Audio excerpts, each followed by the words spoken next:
Greffe qui est un grand classique de l'agriculture, c'est celle que tout le monde appelle la greffe en fente. La greffe en fente, c'est les paysans qui utilisaient ça dans les campagnes et tout, ça s'utilise encore chez les papis. On va faire une coupe cette fois-ci qui est très très longue, si on peut. Voilà. Et puis de l'autre côté, on va refaire une coupe très très longue si j'y arrive. C'est bon, je suis arrivé à la faire pas comme je voulais, mais exactement comme je voulais d'un point de vue pédagogique. On utilise cette greffe souvent pour travailler sur des plantes plus grosses, par exemple pour greffer des plants sauvages ou des choses comme ça. Et donc on a une différence de diamètre qui est importante. Donc là on ne peut pas faire l'anglaise ou l'anglaise au galop et tout, on est obligé de trouver une astuce pour mettre l'un avec l'autre. Donc là je vais fendre mon porte-greffe, d'où le nom de la greffe, greffe en fente. Et là je fends. Hop, voilà. Plus la coupe de mon greffon est courte, plus l'angle d'attaque du greffon va être large comme ça. Et pour rentrer, on fait exploser le bois quand on fait ça. C'est pour ça qu'il faut faire une coupe qui est très longue, très effilée. Parce que comme ça, elle se glisse, elle s'insère dedans sans faire craquer le porte-greffe. Donc une fois que j'ai mon greffon, tac, je vais pouvoir l'insérer dans le porte-greffe. Si je le mets là, est-ce que c'est valable?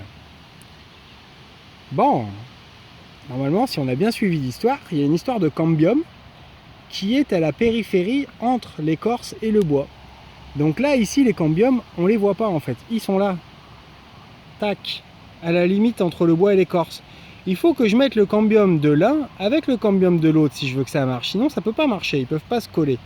Donc en fait, la juste place d'une greffe en fente, c'est ici. Tac. C'est une greffe qui est bien pour plusieurs raisons. Parce qu'elle ne demande pas une grande technicité. Même si notre taille est pas très bonne, un peu approximative, la longueur et le fait qu'on puisse serrer tout ça va estomper les défauts. Ça marche souvent bien.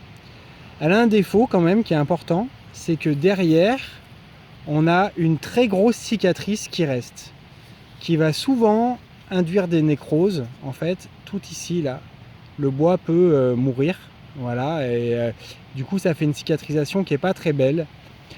Néanmoins, quand le greffon démarre bien, il peut très rapidement se mettre à remplir tout l'espace qu'il y a ici.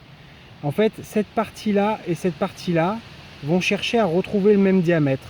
Et des fois, en un an, le petit bout là peut se retrouver à avoir la même taille que celui qu'il y a dessous. Quand ça marche bien, c'est assez bluffant le résultat. Alors il y a deux possibilités. La première, ce serait de mettre un deuxième greffon ici. Comme ça, on évite la nécrose. Donc ça, c'est pas mal. On peut après supprimer le deuxième greffon. Et alors, sinon, le truc, c'est que là, j'ai fait exprès d'avoir une coupe qui était quand même assez proprement parallèle, ce qu'il ne faut pas faire. Enfin, ce que je ne fais pas. Et donc là, je vais vous montrer ce que je fais moi. C'est-à-dire que je vais reprendre ma coupe volontairement et je vais... Alors, je vais essayer de faire ça proprement. Parce que là...